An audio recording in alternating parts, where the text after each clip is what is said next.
The forest of Zerlith was alive with the sound of alien winds and the distant roars of creatures that no human had ever named. I moved quietly among the twisted silver trees, feeling the ground crunch softly under my boots. The air shimmered faintly with particles that glowed and vanished like fading fireflies. I had been stranded on this strange world for 3 days since my shuttle malfunctioned and crash-landed near the Valley of the Moons. And though I was a soldier back on Earth, here I was, nothing but prey among hunters. It was on the 4th night that I met her. She was tiny, no taller than my chest, her skin a pale lavender hue, her hair like flowing threads of moonlight, her eyes enormous with black irises that seemed to drink the dim light of the forest. She leapt down from a branch with the grace of predator, landing silently, her hands gripping a small bough made of bone and crystal. She looked at me and spoke in a voice like wind through reeds. Human, you are strong. Yes, I need your strength. Please help me. At first, I was stunned. Aliens had attacked my shuttle before I knew some could speak or understand me. I crouched slowly, hands raised in peace, and nodded. I am strong.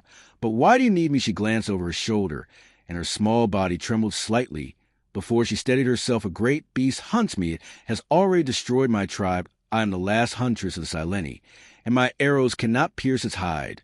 But your strength may save me, or we will both die. Before I could answer, a roar shook the forest. It was deep, primal, and filled with a hunger that froze my blood. She darted to me and grabbed my arm. Her touch was warm, almost electric, and she pulled me with surprising force. Come, we must hide, she hissed. We sprinted to the silver trees, leaping over glowing roots, and weaving between stones that hummed with alien energy. We slid into a hollow under a massive fallen trunk and weighted her tiny frame, pressed against mine, and I could hear her, breathing rapid but controlled. Through the gaps, I saw a creature as tall as 3 men, its body a mass of black armor, like stone, an insect kite in its mouth, a vertical maw dripping green saliva, its eyes glowing yellow. And scanning the darkness, it sniffed the air, and a low growl rumbled from its chest. She whispered that as a Vrak devourer it killed my family. It will kill us too, if we cannot destroy it. She touched my arm again, pleading, please, human, I need your strength. I nodded and felt a surge of adrenaline. I had trained for survival in hostile environments, but nothing like this. I whispered, what do you want me to do? She pointed to the glowing stones nearby. The devourer fears the light of broken moons. If we can trick it into stepping on the stones, they will break, release the light, and weaken its armor. I will shoot its eyes, and you must strike with all your strength. Do you understand? I took a deep breath and nodded together. We crept from the hollow, moving silently from shadow to shadow. I found a heavy branch, jagged and solid enough to crush bone in my hands. It felt like a makeshift weapon. The alien huntress positioned herself in a tree and gave me a nod. I whistled low. The sound carried, and the devourer spun toward me. With a roar, it charged fast for something so massive I dove aside. As it thundered past, its foot smashed one of the glowing stones, and light burst forth like liquid silver. The creature screeched in pain, its armor sizzling. Arrows whistled through the air. 2 struck its glowing eyes, and it staggered, bellowing.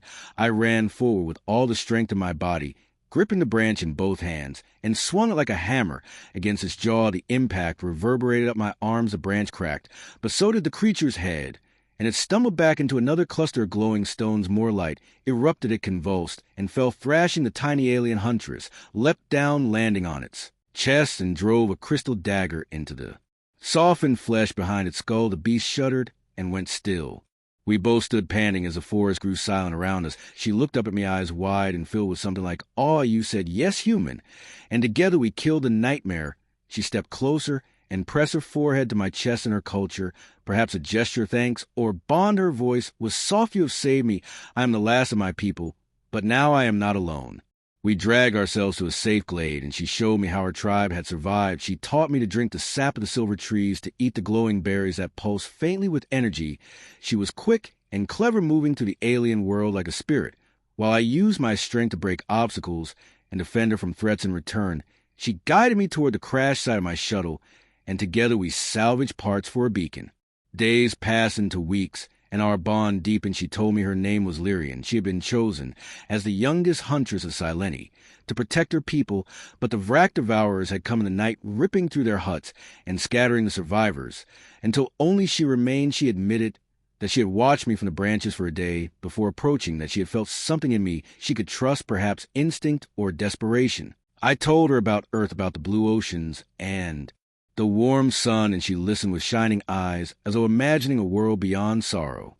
One evening we returned to the site of our battle to see scavenger creatures picking at the remains of the devourer. Lyrian climbed atop its carcass and raised her small arms in a gesture of victory, and mourning her voice rang through the forest. I have avenged my people.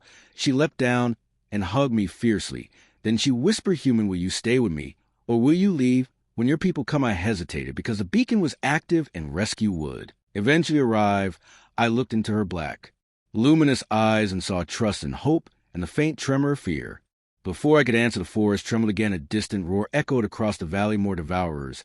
She said grimly, But now we are two. I lifted her onto my shoulder and grinned and let them come. Tiny Huntress, you asked for my strength, and as long as I breathe, you will have it together. We move into the shadows, ready for the next battle, and perhaps to start a life bound by survival and a bond that no distance between stars could break.